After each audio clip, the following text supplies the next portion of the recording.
Hey guys, it's JAMS, starring Jaden, Adam, Mark, and Shannon. Right, today we are reviewing the first two episodes of the Shannara Chronicles, the new MTV series. Jaden, go ahead and take it off. Alright, so it's a little backstory. Shannara Chronicles follows the story of, basically, I'm gonna go with Will. He's like basically the main character. He's the Shannara. He's a healer. He's aspiring to be a healer, and he's taken on an adventure with a druid, elves, and all sorts of different things. So, like I said, this is the first two episodes. I guess let's talk about positives so far. What are the overall thoughts of the show? Well, before we get into positives, sorry, I just want to say the boys watched it before I did, and my first time watching it, I love the scenery, but the first shot with them walking in, I just went, it looks like LARP, like live action role playing.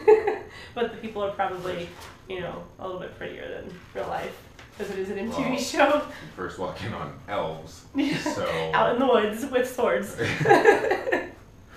course, everything looks beautiful, there's elves. But one of the main positives for me, and that's why I want to start, was scenery. I love New Zealand in movies and TV shows. A huge Xena fan back in the day, and it's just always gorgeous, green, and you really get to feel. We talked about it of olden times more than you're like, why are you in jeans? But I love the scenery. what I love is they've put it in the future, because you obviously see old humanity's marks on the planet and everything, but it's reverted back to olden times of, like you said, like Xena lifestyle and stuff. It's almost like that Star Wars sense of a long time ago, but somehow in the past. Yeah, I mean, that's one of my positives would be that, it's kind of a futuristic kind of look at it, but there's also magic involved. It was the United States. I mean, I think that's what it showed. I think we saw the Space Needle. Yeah, right in those, right at the beginning there. Yeah, so like you see all these different machines, helicopters, and satellite dishes, but it's also there's magic in it. And sometimes, I guess, the first time I watched it, that kind of took me out of it sometimes, but it's just the way that they've integrated it with the rest of the scenery, it's really beautiful, and I mean, it's a really well done job. Agreed. I think as far as characters, positive. I like all the characters, but it's Manu Bennett and John Rhys Davis. Yes. We all knew I was gonna say it. Wait, who's John Rhys Davis? John Rhys Davis is Gimli. Evan. Yeah, but what's his? Gimli. The his grandfather, name? the Yeah. king. Oh. I think his name's Eventine or something. Eventine. Eventine, yeah. We'll get better at that. They definitely don't focus on the names of the key characters. No, they throw them out there, and they're these weird names, and I'm just like, wait, what was that? Well, yeah. I need to look it up on IMDb just so I can see really stuck. how it's written, and I can then be like, oh, okay, I get it. No, that's the bad thing is I don't even know the uncles' names. It's Yeah, exactly. I had it. All the other characters' That's names are Google said for it. once or twice in the pilot 2 episodes, but you have Will, Amberly, and Atreyu. Atreyu. Yeah. Atreyu. Now I'm mixed up never in the story. That's So close. you have them constantly saying each other's names. They call each other out by each other's names, where it's Your Majesty or Uncle are said by the others. Yeah. Anders. That's his. Anders. There you go. One of my positives is just sticking with the scenery and the fact. So it did throw me off at first, like we said, that they are obviously living without technology, and they're riding on horses and they're using torches and such, but they have magic. So my first impression was, this is olden times. Looking at their clothing and these things, and then we see the helicopter remnants, and they're like, what do you think that was? Oh, I don't care. The rover, what is her name you love? Yeah, I just don't know how to pronounce their names correctly. So that's one of my positives. It's just that it took me out at first, but I thought they did just a great job of not having to explain to you exactly what happened right in the first pilot episode. You just understand. This is in the future. Humanity probably shot themselves in the foot, which we, shocker. It's probably gonna happen. But I found the magic again, and Okay, sorry. So, just a little bit going off of that, I did a little bit of research. I started reading the book. This is actually the second book in the series. And this is actually so kind of interesting. So I guess there's this big war. The elves were there. There was magic and everything. But I guess at some point the elves lost their magic, so they age just like regular people, which explains why even Tyne, or however you say his name, Gimli is Slade. yeah, Gimli Slade. That's why Gimli, he's older, and they actually, they age, as well as they like I said, they lost their magic. But interesting thing is, we saw the gnomes and the trolls. So those are actually offshoots. You be quiet. They're actually offshoots of the human race. They kind of evolved into like different creatures. Yeah. Oh, that's one of my big things is that it says they don't believe in magic, but yet trolls are real? Question mark. Because we, Yeah, no, that's in our culture, what think I of them kinda as did magical after- creatures. After watching that first episode, was just to kind of look into the series itself and kind of get a better background for it, and I like that idea of that it was humanity, and then we had this war, and essentially mankind was wiped out, but there were still humans. But yeah, we did like the stories. They just kind of evolved into these, and they gave them those names based on the old lore of what we knew from like medieval times and all that fun stuff. Does anybody get the feeling that, like futuristic movies, Jupiter ascending, all these things, that humans are like the cockroaches of races, no matter how many times you try to wipe us out, like we're still there. I feel like humans in this story are our dinosaurs. Ooh. Like there was just some kind of extinction or world war that just wiped out that race, and they evolved, they changed and segmented out. Adapted, yeah. Interesting. And so I really just wanted to point out, this is probably one of the better teen dramas or teen shows that I've seen, because when you do a teen show, you don't just want to have, you want to have strong, younger characters, of course, but you also want to have really good grounding adults as well. And that's what I was saying before, is Manu Bennett and Gimli, they really center, they bring gravitas to the show. I mean, otherwise it'd be really cheesy and campy. I mean, every time you see Al-Anon walk on screen, he speaks like it's like this grand opera that we're watching. Yeah, I like his acting. It definitely pulls you in. So when you have all these kind of like first time or young actors in there, they're writing along with them, I feel like, in the scene. It's funny you bring up the teen show, because it being an MTV show, when I first saw previews and such, I just was like, nope, not gonna watch it. It's gonna be horrible acting and just terribleness. And the only parts that really reminded me that it was an MTV show were just the gratuitous shots of naked bodies or abs. Like, oh, he just happens to still have his shirt up. Okay, now he's on screen and let him finish putting his shirt down. Girl, let's the back of her dress. I always make sure to be completely naked when I find a waterfall out in the wilderness, and I stand under it rather than bathing in the water. So it's very realistic. It gets you clean. It's washing it off. I mean, it does, but so You does. can't just sit there and trust her. We're not Chandler from Friends. We're not gonna lie in our own filth. No, just to touch back on that really quick, I wanted to bring it up. I did really like the costuming, all the costumes and the wardrobes in it. I did make kind of a remark while we were watching it about how I just liked that, they're in the kingdom and they're at the ceremony after the gauntlet, and oh my gosh, I lost her name. Everyone is Amberly, yeah, no, and Amberly comes down and she's just got, slit up her leg and the back of her dress is gone, but everyone else is barely showing skin. They're covered up, and that kind of follows the hero. The protagonist is supposed to have the accenting feature.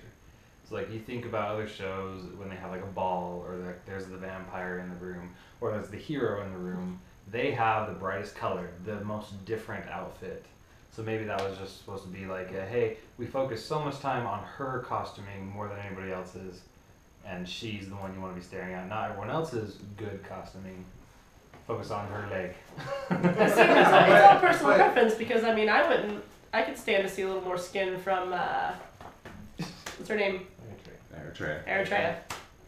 No, I'm not saying Fine. that there's anything wrong. I just thought it was funny that this is the princess, and she's, hey, Look look at my leg. Here's my bag. My skin. I just thought that was funny. Like I'm not being like, no skin. But like just looking at the uncles, they always had a shirt on, some vest over it too, or they were covered up. Until we see the Lauren, which shirt barely coming down super slow. We gotta see the abs.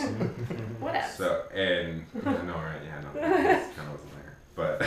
Well, the one uncle I liked his every time he would come on, especially in the later part of the episode, I was like, oh, he's got like a flash dance sweater going on because he has the wide. It was a very wide cut crew. But hey, I mean the '80s keep coming back into our decades, so hundreds of years from now they're going to be recycling the '80s again. So it's fine. See? Well, hey, we're We're getting gonna see into it that now. for sure. I love the costuming. That's one of the things I Yeah. wrote down. The Rovers, and I like how they separate things. You always have, they're obviously royalty, and then you have Will, who is dressed a little bit less fantastical, I guess, and so he's seen as living less and poorer. And then I don't know if you watched Teen Wolf or not, but the Dread Doctors this season, the trolls remind me of the Dread Doctors. Because you only get those flashes to be terrified of them. And I just see like that one pipe thing or whatever it's got. And the goggles. So it's like, Dread Doctors! Yeah, no, I thought the same thing too. I was like, I thought I was watching Shannara, not Teen Wolf. They're back! There's a lack of slow motion in the fighting scenes. We're definitely not watching Teen Wolf. Oh my gosh, thank you. Thank you. Yeah, that's true. Goodness. So do you have more positives? Oh, Oh, sorry. the magic. You got it. The magic. I just want to bring up the magic. Looks awesome. It's used in a cool way. Go ahead. Hey, you No. both said what I had to say, so I don't think I Sorry, Denise. Well, No, I was just bringing up how I made the comment earlier about I'm super judgy about CGI. But I'm like, okay, no, TV series or season or budget, like, What CGI? it's good for what it is. Which The which Fury. parts, like which scenes The- of the CGI? Yeah. I hated the part when the Fury's Yeah. entrance. The flying is fine, but that first initial close up when he Yeah. comes through the fence, like that was awful. Yeah, But then the no, rest no, of it, no. when he's tearing ants apart, I was like, I love her, and she's dead violently. The rest of it, when they're fighting everything, looks great so far. I haven't seen the next episode, but yeah, that when he comes busting through, it's just like, oh, that's bad. Because I think, like, I guess there were spots like that. I was feeling like the CGI in general was good. Like, and I'm talking more not the animated fake creatures, but you know almost all the background is CGI. Mhm. You Right. know that his magic and all the powers they do is CGI. So when I see him do like a force push wave, I'm like, that's pretty cool. Or when they take like that boulder out of the wall and all that, like Yeah, that kind that of was- stuff. Which, that yeah, sounds good. when the Stonehenge thing is building up around the evil guy, Oh Yeah. like, that was good. It was good. But yeah, no, it was that Fury. Yeah, and That- so that that really little got bit me. kind of took me out of it. Yeah. But then I think the rest of it was very well done for, they probably have a much For bigger what it budget was. than some shows, but for a TV show. Yeah. I grew up in the Buffy and the Charmed and stuff like that when you had to have, you really just had to understand that sometimes there was going to be a giant spider monster that looked like Charlotte's Web. You just have to take into account that they don't have a big budget. So nowadays they have a better budget, and sometimes again we're just a little too judgy for Well, it. yeah, with the pilot and everything, think about it this way: the production of a show like this, with all the different scenes and Mhm. objects and everything, a completely different team created, CGI and rendered the Fury, then did the magic and the Yeah. shield over the bad guy and everything. So you have like these teams are going to get their feedback after this first episode. And people are going to adjust, people are going to change teams, people are going to get fired, people are going to get Yeah, hired. like, no. So, yeah, and for like shows like this, they also pour a lot of money into like the first pilot episode. If they have a lot of a lot riding on the idea. I mean, this is like a really, really well-known book. It came out like in the late 70s or early 80s. It was very popular back then, and people were expecting a lot from it, so they poured a lot of money into this first episode. It shows. Yeah. I think it carries on though. It wasn't just the first episode. I think it may take a little bit of a dive. I mean, because we've seen a few of the. And we keep saying the first episode. We mean episode 1 and 2. Yeah. Pilot was in episode 1 and 2. Two We'll be starting next week on episode 3. What we calling, so don't get confused. I did like when Slade, what is his name?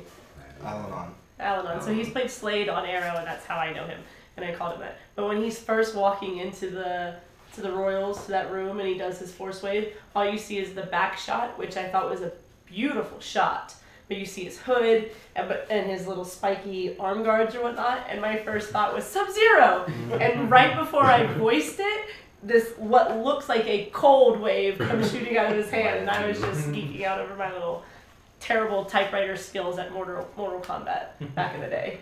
That was my moment. But I really enjoyed the magic part of it. I wasn't taken out of it. And can I touch on that real quick? Where we talked about how it takes a toll. Magic always has its price. Waiting for that line the whole show, and it came out. But how his hand gets destroyed, and I wanted to ask you all this. Does he heal?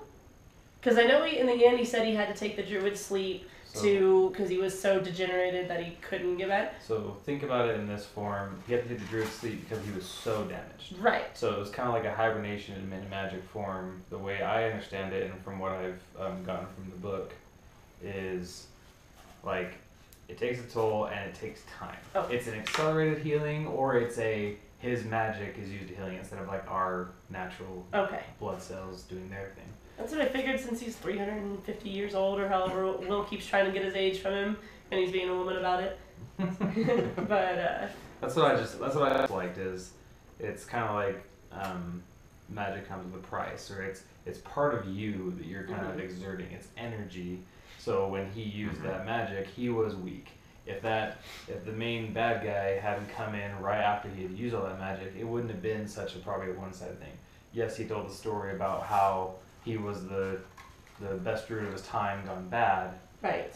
But you don't think they just start off right away with, oh, here's this weak druid compared to the main boss. What are they going to do? I think there's some fight there. They started off weak. Well, no, I pointed out to Shannon, I just liked that when Alanon first wakes up, he gives like this little almost like a prayer.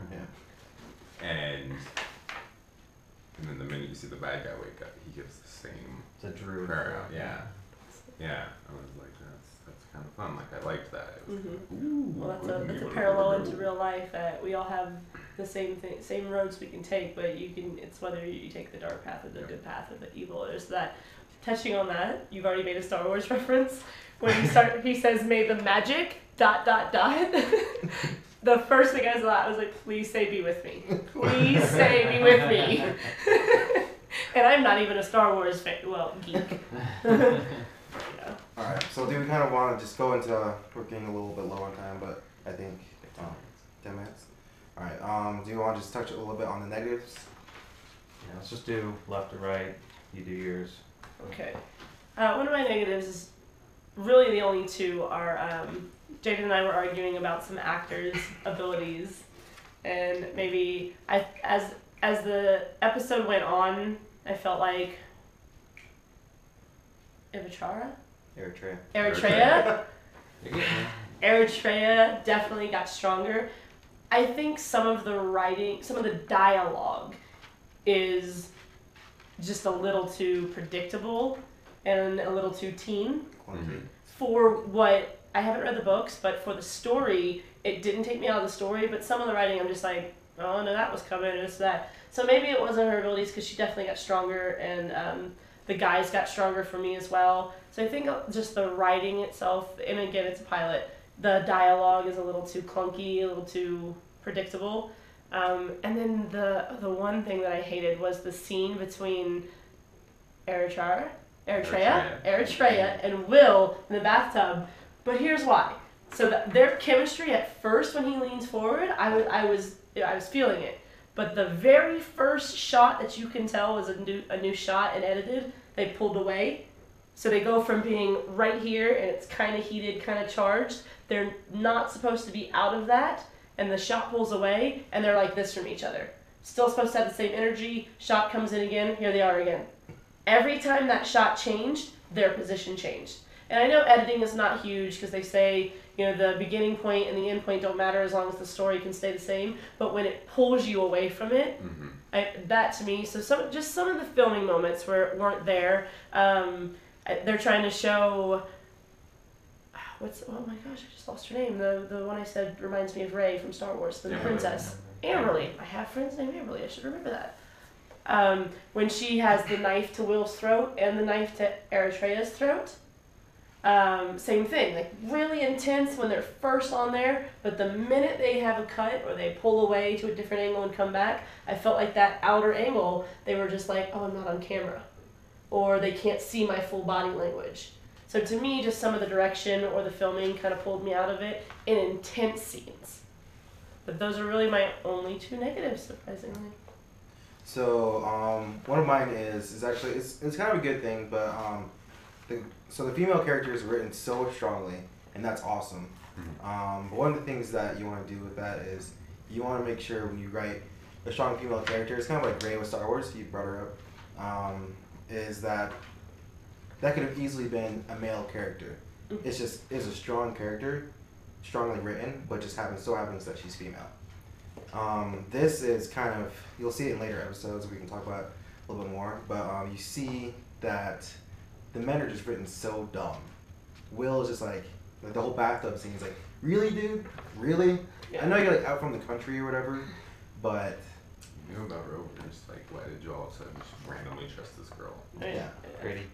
Yep. Yeah. No, yeah. I'm gonna take on that one. And Yeah. this one just Will. Like, he is written just dumb. Yeah. And they play into it so much. But his scene with Manu Bennett in the bathtub, I was laughing pretty damn hard. And then just some of the music choices. A lot of it's really good. Like I know that the opening credits, I think her name is either Rule or Ruel. But it was made, her last album was made specifically for TV, so it's more cinematic and epic. But then there's like some times where like the music would come in and it was so modern that it was like, oh, okay. So there's like these little modern things like the back pockets on the jeans.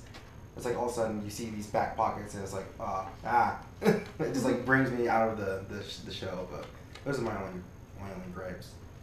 Nice. So mine was, I'm gonna kind of expand on Shannon's scripting. Some of the word usage they use, you can tell they're focusing for a teen audience.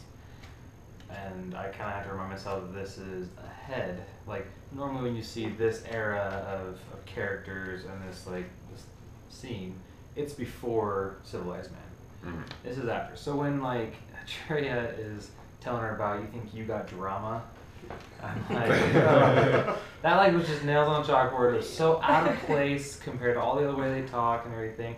But maybe I was used to how the elves are talking. The elves are talking more formally and a better vocabulary and everything. Yeah, this rover that is probably representing the low class of civilization. So it kind of made sense there, and I had to remind myself of that. But she said it like 2 times, I think, in the first part. Drama. Like, you think you have drama and all that. And then the references to being knocked out. To knock out, yeah. That's the one that got me. And I'm just like, usually in this type of like story, you're with child. You're with child, and that's like something that's like, oh, you're bringing a new, like, that's so Right, amazing. yeah. We repopulate the earth kind of mentality because there's like not as many people. And so that was just weird. And Stop procreating. but and then my other thing, trying to remember what you guys have said that I had planned. I mean, you So can many things. reiterate. Yeah. It's nice to know we all have the same negatives. But I hope the character development goes fast because they started out like you're talking about with Will and everything.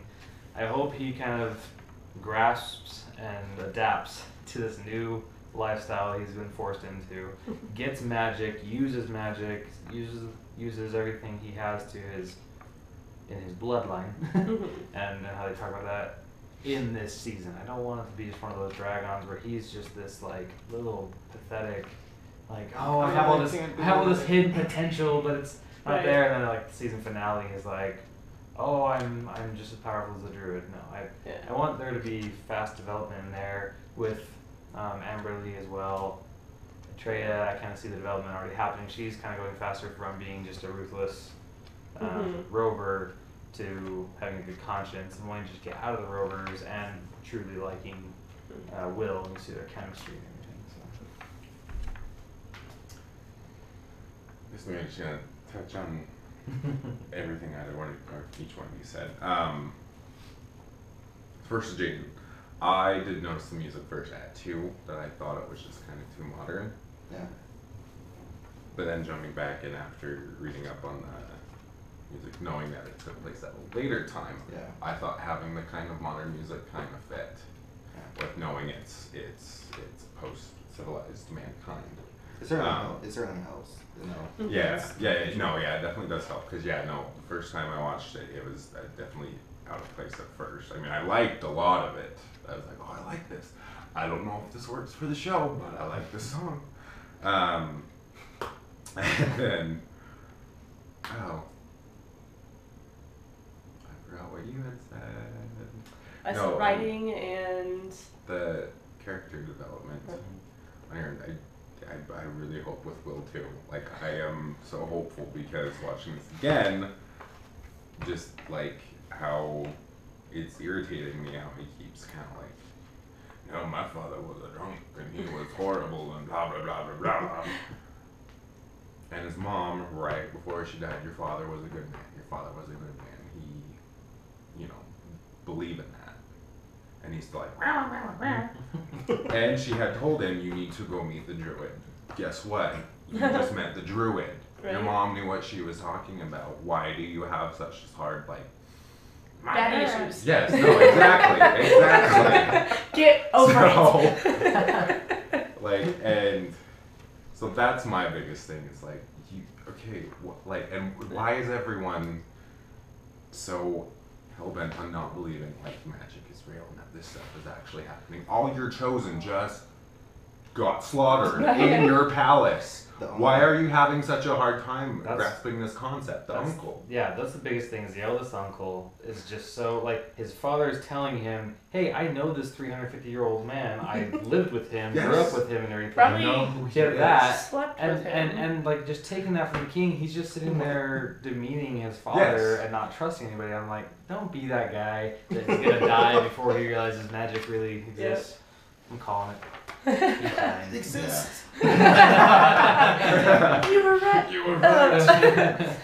Are you finished real quick? Sorry. Yeah, I just there was something you had said that I forgot. So go ahead. I totally forgot that one of my biggest negatives, the gauntlet, the beginning. So to get to be chosen, all you have to do is make it half a mile through the woods, blindfolded and hand tied. Based off your senses. You were guided to the tree. I would be bad at that, but you wouldn't be chosen. Here's the thing. If you look at everybody else just running themselves into a tree limb, just slow and steady wins the race, the tortoise and the hare, and she was training. You already know, it's not like they drop you in a place you don't know. How long could they have just mapped out a spot for it? That just didn't seem... I think they kind of snuck into that training ground. That wasn't a training ground. They were kind of like, well, we're royalty, so we can probably access this and give you a chance at it. But I think that main jump, that main ditch, and everything they had to jump was a big, just going to cut off the masses.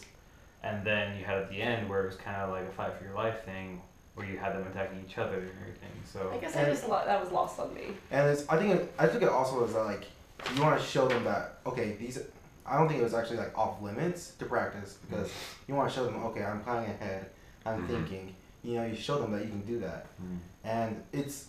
Oh my gosh, it's a huge step up from the book because the book has them walking underneath the elk trees and it just bends a little branch down and touches the chosen ones.